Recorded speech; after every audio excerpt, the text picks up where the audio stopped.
I've never felt sorry for anything I've done other than hurting my family. The only thing I feel sorry for.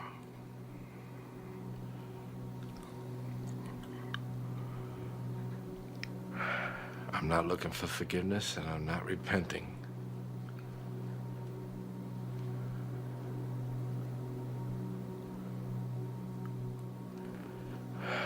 No, I'm wrong.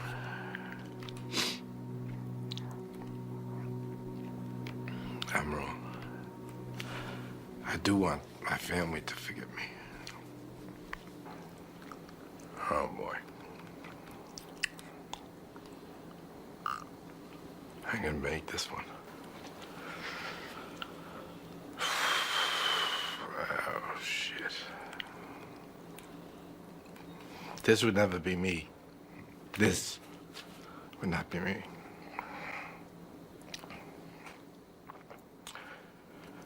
I feel for my family.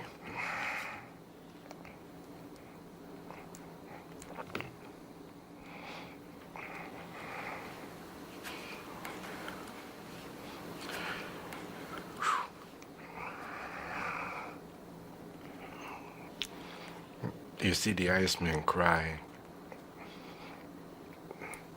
Not very macho.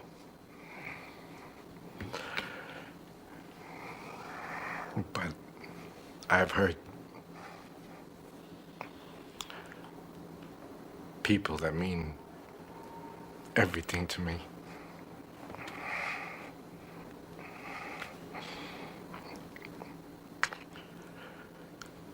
But the only people that mean anything to me.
Kuklinski, we're going to conduct a plant search here. Put your arms out.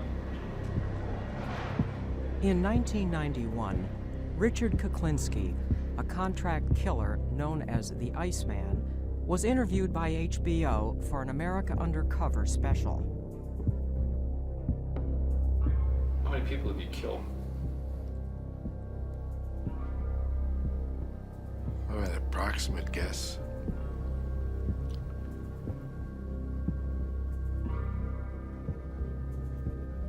Approximate, we'll go with more than 100. After a lifetime of killing for hire, Kuklinski was finally caught by an undercover ATF agent wearing a hidden wire. You willing to go out on a contract? If the price is right, I'll talk to anybody. Yeah, but how the fuck do you put it together, like, you know what I'm saying? Oh, there's always a way. There's a will, there's a way, my friend. Richard Kuklinski is one of the most dangerous criminals we have ever come across in this state. He murdered by guns. He murdered by strangulation. He murdered by putting poison on victims' food. He did all of this at the same time while exhibiting a normal, placid family existence. His wife, his children, were uninvolved in his criminal activities. Yet, we are faced with evidence, convicting evidence of numerous grisly murders. In 1986, the ATF and the New Jersey Organized Crime Task Force set up a roadblock outside Kuklinski's home. It took 5 men to bring down the 6'5", 300-pound killer and force handcuffs on him. the Iceman's career as a master criminal was finally over. Richard Kuklinski knows he will never get out of jail. With nothing left to lose, Kuklinski reveals new secrets about the years he spent as a contract killer for the Gambino crime family, and tells what happened in his life that turned him into a man law enforcement called the Iceman. I hated my father. If I could have, I probably would have killed him. Probably would have felt good about it, too. My father would beat me just if I looked at him. He gave me this impersonal feeling I have to when people die in front of me, especially loudmouth people. Loudmouth people remind me of my father. Once a loudmouth person starts with me, I love it. That's the only excuse I need. One night in a bar, a loudmouth made the mistake of insulting the 18-year-old Kuklinski in front of people. A couple of hours later, the Iceman saw his chance to get even. I come out of this bar and I see him sleeping in his car. I said, I got you, little sucker, now I got you. I'm gonna light your fire. And I did. I got myself a bottle, some gasoline, and I threw it in the car with him.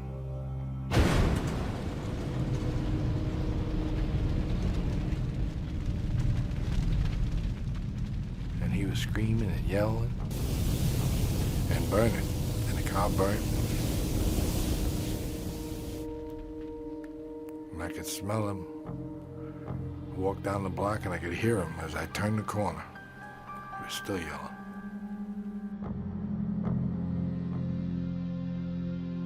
This was a personal thing, yes. See, this was a guy I disliked. What did he do to you? He made me mad.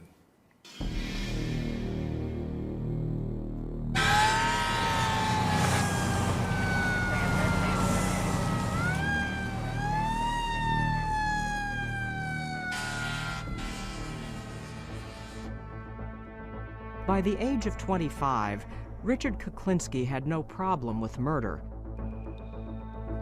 But now he wanted to get paid for it. There was money in contract killing. To prove himself, he auditioned for Mafia capo Roy DeMeo. Said, well, I would expect you to, if you came with me, I'd expect you to, if I told you to whack somebody, you'd whack them. Without any question. So I said, well, I could probably do that. He says, you probably could do it, or could you do it? Do you think you could do it? And I said, yeah, I think I could do it. So he told Freddie to get the car, got the car, he and I got in the back seat, Freddie was driving. We drove someplace, I don't know where it was someplace in New York. And we were sitting there for a while. We got to wherever we were going. We were sitting there for a while, and a man came in the distance.